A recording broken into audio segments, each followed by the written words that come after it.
Bien, buenas tardes, compañeros profesor. En la tarde de hoy pues tenemos el privilegio de poder conversarles respecto a la hipercolesterolemia familiar presentado por mi grupo, Concepción Melanie, Meinin Rose y mi persona, Legister Elías.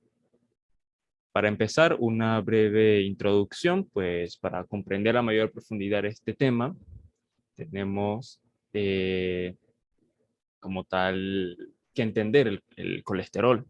El colesterol pertenece a la familia de los lípidos, cuya pues, presencia está en los tejidos corporales de los animales, en el plasma sanguíneo de los vertebrados, pero siendo más específicos, se encuentran en la membrana plasmática eucariota. Dentro de las funciones especiales está el ayudar a sintetizar hormonas y ciertas sustancias para que el cuerpo pueda digerir mejor los alimentos. El detalle del colesterol pues, radica cuando se encuentra en exceso, ya que tiende a adherirse en forma de placas en las paredes de los vasos sanguíneos, o sea, formando lo que vendría siendo una arteriosclerosis. Existen dos tipos de colesterol, que está el HDL, que es conocido como el colesterol bueno, y el LDL, que es conocido como el colesterol malo. También existe lo que vendría siendo la lipoproteína de baja densidad, por sus siglas VLDL. Cuando el colesterol aumenta, los riesgos a padecer una enfermedad del corazón aumentan considerablemente también. Y en el caso de la hipercolesterolemia, no, no es algo que se pueda evitar fácilmente debido a que es una mutación hereditaria. Sin embargo, cuando se detecta a tiempo, la enfermedad puede tratarse de la mejor manera y así evitar riesgos mayores. En esta posición vamos a estar viendo sobre las manifestaciones clínicas, factores de riesgo, síntomas, diagnósticos, etcétera, que nos van a ayudar a identificar a futuro y a mejorar, a tener un mejor diagnóstico más certero para las personas que tengan probablemente esta enfermedad. Ok, antes de empezar a hablar sobre el diagnóstico y sobre los síntomas, manifestaciones clínicas y tratamiento, es importante conocer un poco del contexto histórico.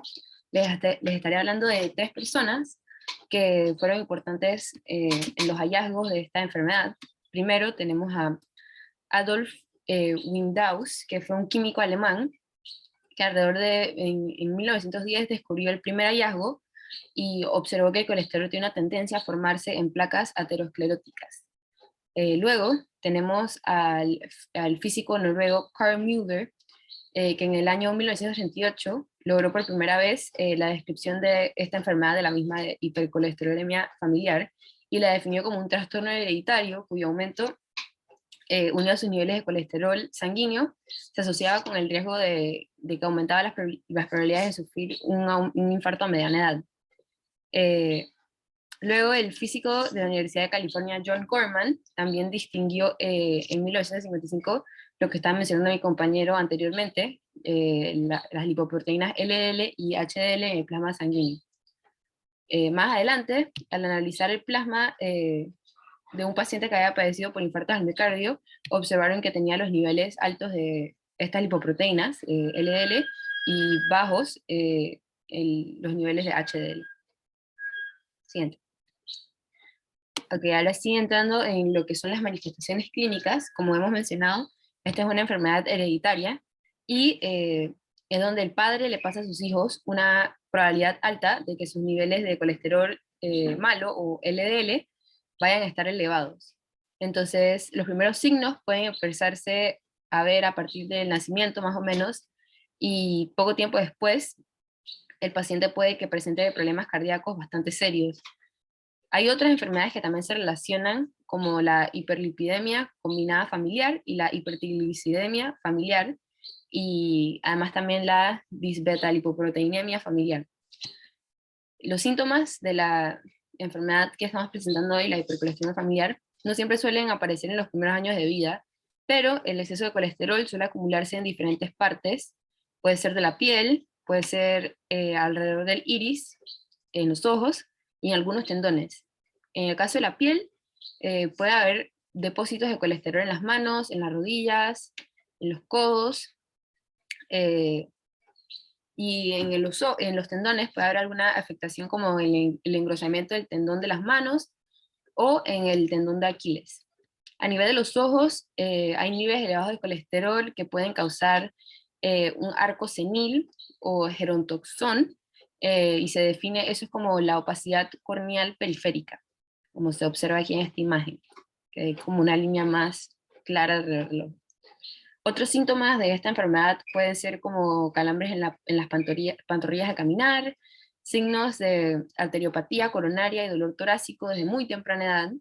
El paciente puede presentar llagas que no sanan en los dedos de los pies y muchos síntomas parecidos al accidente cerebrovascular, como el paciente puede presentar problemas para hablar, debilidad en un brazo o una pierna, caído de un lado de la cara y pérdida del equilibrio.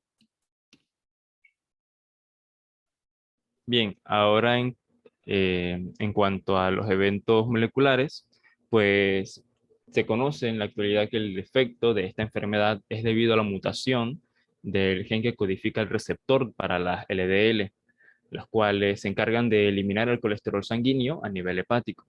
Al no tener como una cantidad apropiada de receptores debido a su escasez parcial o total, el colesterol LDL o colesterol malo aumentará de manera considerable en la sangre, lo que ocasionará que pues, se depositen en las arterias, creando estas placas y entonces estrechan la luz de, de estas, produciendo lo que vendría siendo la arteriosclerosis.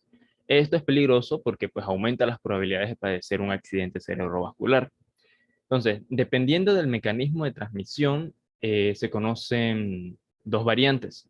Está la homocigota, en los cuales los alelos, tanto del padre como el de la madre, están defectuosos, y esto produce prácticamente la escasez total de los receptores LDL. También está eh, la variante heterocigota, en este caso, pues uno de los alelos puede ser normal y el otro es el que portaría entonces la mutación del gen.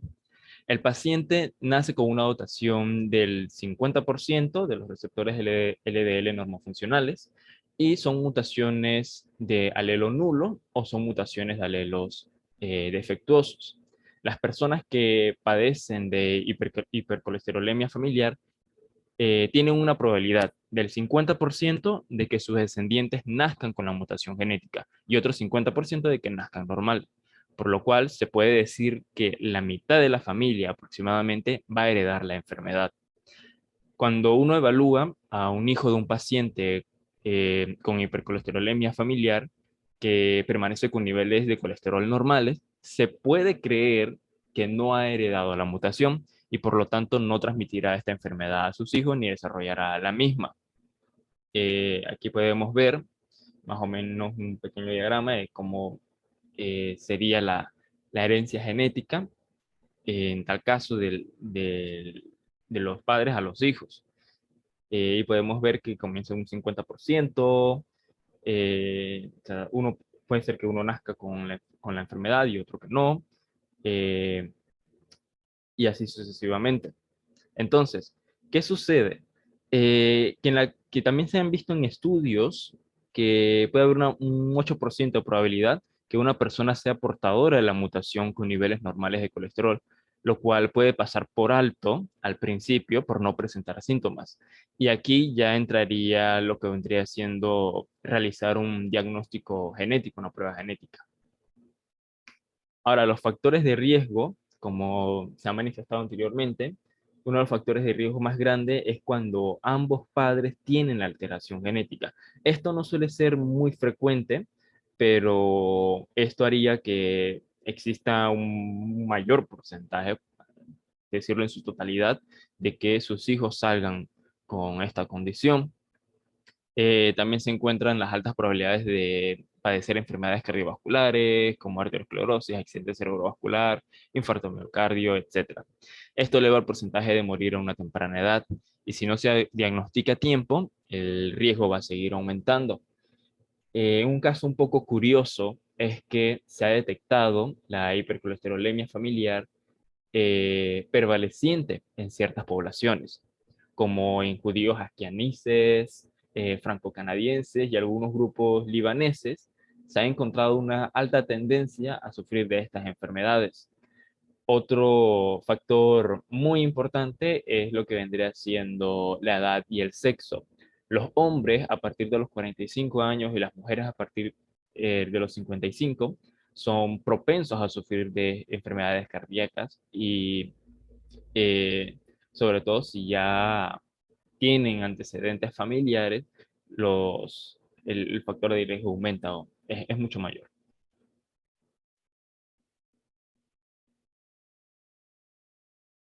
Ok, ahora yo les voy a hablar de lo que es el diagnóstico. Bueno, puede que haya muchas personas que probablemente están padeciendo esta patología y no están diagnosticadas. Entonces, si no están diagnosticadas, no están recibiendo ningún tipo de tratamiento, lo que implica un peligro ya que la tasa de mortalidad por enfermedades cardíacas sigue en aumento a nivel mundial. Entonces, cuando se logra diagnosticar a tiempo, se logra prevenir que la persona desarrolle más la enfermedad y que pueda empezar a recuperar lo que es su condición. Entonces, la primera evaluación para realizar el diagnóstico debe empezar con lo que es el historial médico, que en este caso se le va a consultar al paciente si tiene familiares cercanos como sus papás, sus hermanos, tíos, abuelos, que alguno esté padeciendo esto o lo hayan padecido o tengan enfermedades cardiovasculares como infarto al miocardio, entre otros. Entonces, posteriormente se va a realizar lo que es una evaluación física en lo que se va a buscar encontrar síntomas tendinosos, arco corneal, dolor torácico, llagas en los dedos de los pies que no sanan. Entonces, usualmente los síntomas tendinosos son engrosamientos o tumefacciones en los tendones, que normalmente se ven más seguidos en los tendones extensores de la mano y en el de Aquiles.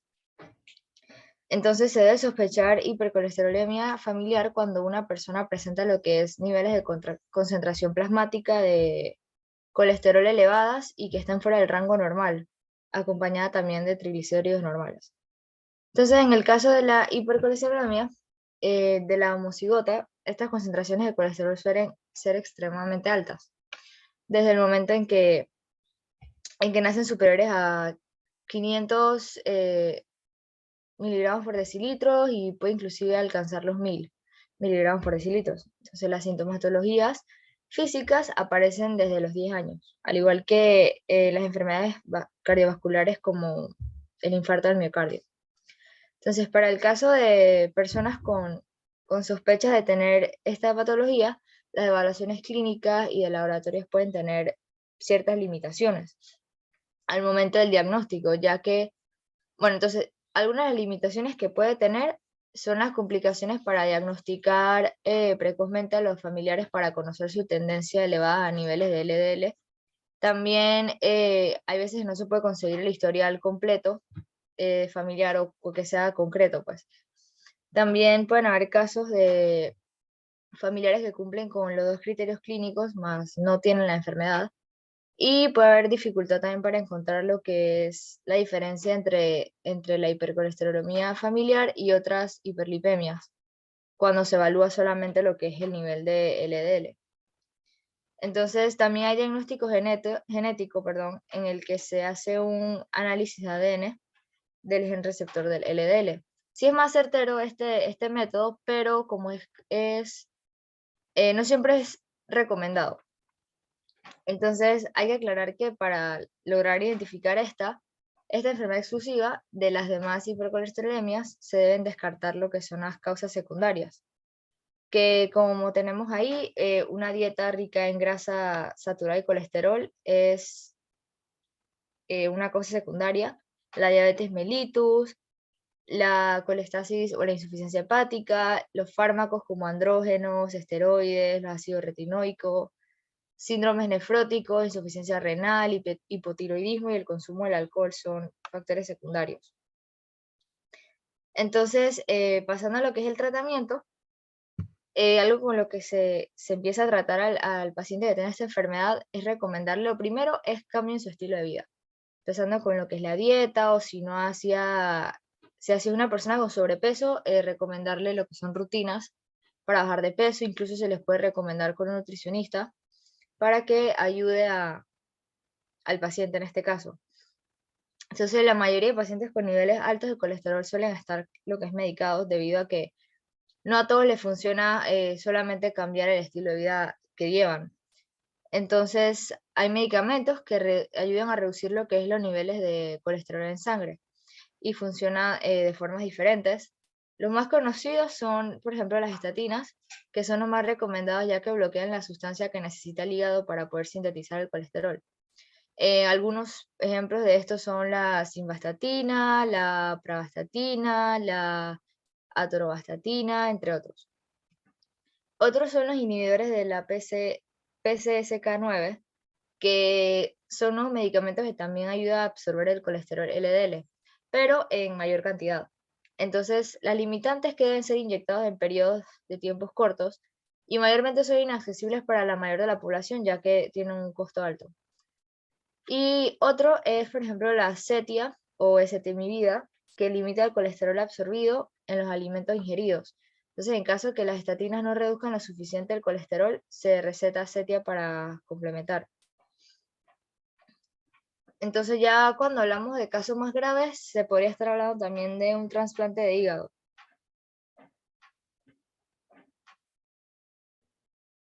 Bien, como discusión tenemos que pues no se han encontrado cifras exactas o cuando estuvimos haciendo la investigación no pudimos encontrar las cifras exactas de cuántas personas aproximadamente en Panamá padecen de esta enfermedad, al igual que las tasas de mortalidad. Pero lo que sí podemos estar muy seguros es que ya sea tanto aquí en nuestro país como alrededor del mundo, los problemas cardiovasculares siguen siendo los primeros en poder, pues, siguen siendo como los primeros en la lista de llevarse más vidas. Lo único que sí pude encontrar más detallado fue en España, que uno de cada 250 personas de la población en general presenta hipercolesterolemia familiar. Eso quiere decir que alrededor de 2 millones de personas solamente en este país tienen la enfermedad. Como conclusión, pues en la actualidad existen diversas enfermedades que han marcado pues la historia de la humanidad desde que empezaron a aparecer. Dentro de estas, los problemas cardiovasculares son los que más amenazan la vida de las personas. No obstante, esto no se debe tanto a la herencia que uno tiene, sino también al estilo de vida de las personas que llevan, ya que cosas como alimentarse sanamente o hacer actividad física ayudan a prevenir muchas de estas enfermedades y otras, inclusive si la heredaste. Lo importante a saber de la hipercolesterolemia familiar es que puede llegar a ser mortal si no es debidamente diagnosticada a tiempo y tratada seguidamente. La calidad de vida de estas personas depende mucho de qué tanto sigan las recomendaciones médicas que se les hayan dado para no llegar a momentos graves o críticos como el necesitar un trasplante de hígado. Las enfermedades cardiovasculares se llegan a manifestar en más del 50% de los pacientes con hipercolesterolemia familiar con una anticipación a los 55 años. Y un paciente que presente una enfermedad después de los 50 años tiene aún más riesgos de padecer las enfermedades cardiovasculares. Y pues las probabilidades de heredar esta enfermedad dependen mucho de los familiares anteriores, o sea, los padres. Muchas gracias. Aquí tenemos las referencias de donde pudimos sacar. Ok, bueno, los felicito. Ha sido